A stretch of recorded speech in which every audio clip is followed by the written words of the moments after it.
Assalamualaikum warahmatullahi wabarakatuh. Teman-teman dan Bapak Ibu yang telah mendengarkan, kenalkan kami kelompok 6 ingin membahas pengembangan aplikasi donasi digital berbasis OOP dengan pemanfaatan struktur data list, HASUM, dan STAK. Sebelum perkenalan anggota kami, ada saya sendiri Hakim, ada Nibras, dan juga ada Revandra. Selanjutnya kita membahas mengenai latar belakang atau pendahuluan. Di sini kita mempunyai 3 titik berat, yaitu pengembangan teknologi informasi, tinggi rasa penipuan, dan OOP atau Object Oriented Programming. Di mana untuk pengembangan teknologi ini, gimana teknologi informasi ini membuat transformasi mendasar dalam cara masyarakat melakukan penggalangan dana, sehingga memudahkan masyarakat untuk melakukan penggalangan dana baik online ataupun melalui internet. Akan tetapi dengan tingginya kasus penipuan dan rendahnya tingkat transparansi pemaparan data, masyarakat masih ragu untuk melakukan penggalangan dana secara online. Di sini kami mengusulkan pengadaan aplikasi menggunakan sistem OOP, di mana sistem OOP ini menawarkan kerja modular dan terstruktur, membangun sistem informasi yang kompleks, tetapi mudah dipelihara. Nah, karena sebagai ikut, penelitian ini bertujuan merancang dan mengimplementasikan aplikasi donasi digital berbasis OP yang memanfaatkan struktur data list, ASMAP, dan SLAC, di mana sistem akan dirancang modular agar mudah dikembangkan dan dipelihara. Selanjutnya kita membahas mengenai metode, di mana metode dibagi 3 lagi, ada ruang lingkup, perancangan sosial, dan implementasi. Untuk ruang lingkup ini dibagi lagi penjelasannya di mana ada manajemen pengguna, manajemen kampanye, manajemen donasi, report, dan security. Untuk manajemen pengguna itu memiliki beberapa fitur seperti login, pendaftaran, pengolahan profil koordinator, pengolahan dana administrator. Untuk manajemen kampanye, mereka memiliki fitur menggalang dana, pembuatan, pengelolaan, dan verifikasi kampanye donasi. Untuk manajemen donasi ini berupa pencatatan dan pengelolaan donasi dari donatur ke kampanye. Report sendiri bertujuan untuk membuat dan pengelolaan laporan kampanye, dan security ini bertujuan mengimplementasi mekanisme keamanan untuk melindungi data pengguna dan transaksi donasi. Selanjutnya ada perancangan solusi, di mana perancangan solusi ini memiliki beberapa fitur seperti pemilihan struktur data, di mana kita menggunakan link list, tag, dan hashmap. Selanjutnya ada arsitektur modular, ada penggunaan algoritma efisien, penyimpanan data, dan selanjutnya adalah implementasi. Di mana implementasi ini kita bagi lagi, di mana ada pembuatan kelas dan struktur data, implementasi fungsi, pengujian dan debugging, penyimpanan dan memuat data, serta penggunaan UI berbasis text console, tetapi interaktif dan mudah digunakan. Nah, jadi di sini kita mendesain aplikasinya itu kita bakal melayani 3 jenis pengguna gitu. Ada atur, ada penggalang dana, sama ada admin. Dan mereka ini masing-masing punya fungsi dan alur kerja masing-masing. Nah, jadi bisa dibilang aplikasi ini cukup kompleks. Nah, jadi oleh karena itu makanya kita pakai object oriented programming ini. Jadi harapannya eh, sistem ini bakal rapi, fleksibel dan mudah dikelola. Jadi misalnya di masa mendatang kita mau nambahin suatu fitur gitu ya, jadi bisa mudah ditambahkan fiturnya. Terus mungkin tadi udah disebut juga beberapa kali di sini kita pakai linked list. Jadi sebenarnya fungsi utama linked list di sini untuk sebagai implementasi dari stack sama hash map-nya gitu ya. Jadi kalau misalnya stack itu kumpulan jadi linked list yang cuma bisa di pop dari tail. Terus kalau misalnya hash map itu jadi kayak kumpulan linked list gitu. Nah, sebenarnya kenapa pakai pakai linked list di sini? Karena linked list ini punya kompleksitas of one gitu ya untuk insertion sama deletion sama akses di tail sama headnya gitu ya. Karena di sini kita bikin dia tuh double linked list gitu. Terus lanjutnya ada stack gitu. Dan di sini stack ini kita pakai buat di riwayat kampanye, riwayat donasi gitu ya. Eh, Kenapa kita pakai stack? Karena dia itu kompleksitasnya O of one untuk insertion deletion di tail gitu. Itulah ya. Terus ada hash map. Nah, di sini ini sebenarnya untuk menyimpan semua pengguna, semua kampanye, laporan donasi gitu ya. Jadi semuanya itu ditaruh di hash map. Nah, kenapa kita pakai hash map?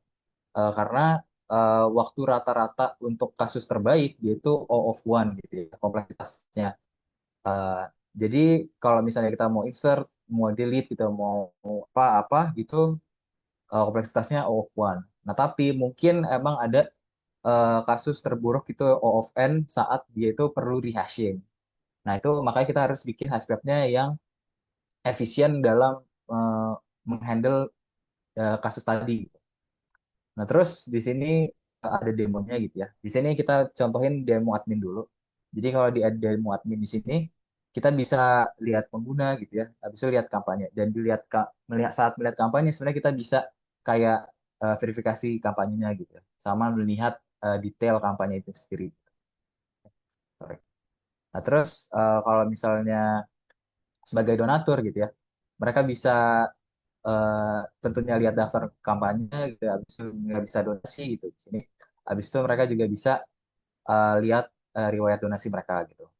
Terus kalau penggalangan dana mereka bisa eh, bikin kampanye gitu, habis itu bisa juga melihat riwayat kampanye dan juga bisa menambah laporan ke kampanye mereka. Bisa dilihat di sini ya. Nah, ini saat buat kampanye gitu lah.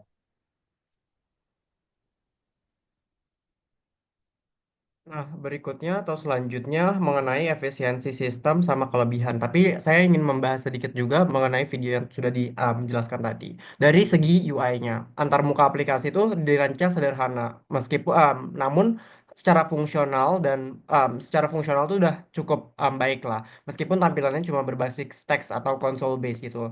Struktur menu yang intuitif tetap membuat penggunanya tanpa kesulitan melakukan navigasi pada berbagai fitur, sehingga meskipun console base masih aman-aman aja gitu. Tapi saya ingin membahas dua hal. Pertama mengenai efisiensi sistem dan yang kedua adalah kelebihannya.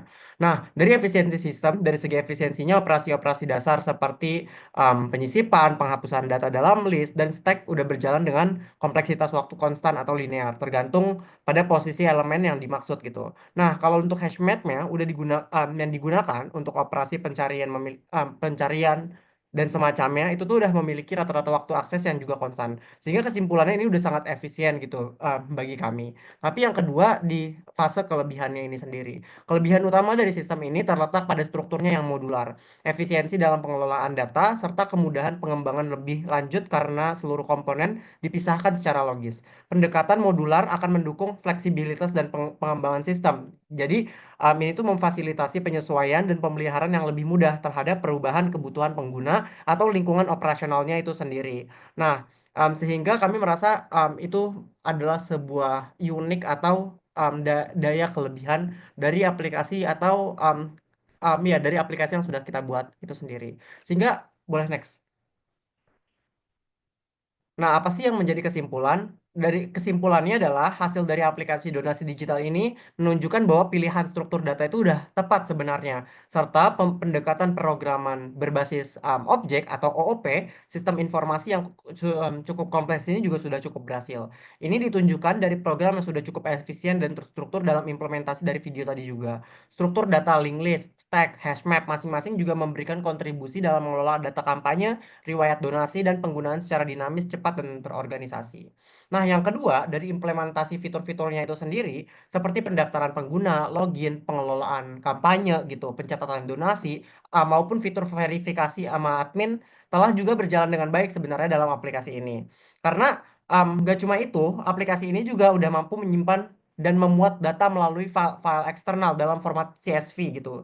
Jadi, walaupun fitur ini masih sebenarnya dalam tahap penyempurnaan, tapi dari segi fitur kami merasa ini sudah on point lah begitu. Dengan kompleksitas sistem yang tergolong tinggi, pemilihan struktur data yang sudah tepat terbukti mampu menyederhanakan proses pengelolaan data yang kompleks dan meningkatkan performa dari aplikasi donasi digital ini. Namun meskipun begitu, penulis merasa tetap ada masukan atau evaluasi untuk aplikasi ini sebelum diterapkan secara nyata. Penulis merasa pengembangannya ke depannya dapat difokuskan pada peningkatan antarmuka pengguna, validasi data input yang jauh lebih ketat, serta implementasi fitur lanjutan yang dapat kita dapatkan dari umpan balik para penggunanya ini sendiri. Jadi kayak program yang kita buat itu bisa lebih menyesuaikan dengan penggunanya karena kita mendapatkan umpan balik dari pengguna gitu. Sehingga secara kesimpulan kami merasa bahwa apa ya dengan pemfokusan tersebut aplikasi itu bisa menjadi lebih sempurna begitu. Em, Mungkin cukup sekian dari kami. Kurang lebihnya mohon maaf. Wassalamualaikum warahmatullahi wabarakatuh.